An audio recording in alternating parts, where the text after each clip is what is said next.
Story Lab. The first thing you will do is search the app in the Google Play Store.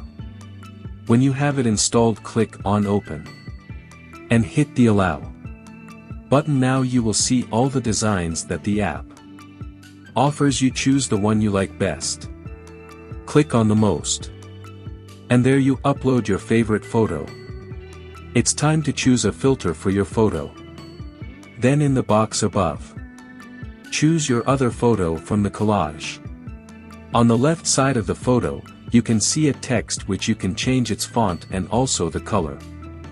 Then the step you can do is to go give it in a copy option and it will duplicate the written text. Changes the color you like the most. The next step you need to do is to change the background icon. In this case I chose an earth tone, but it is already of your choice.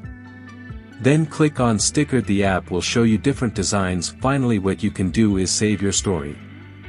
Click on the icon at the top right in Save and Share. Or save to album as you prefer, and I was.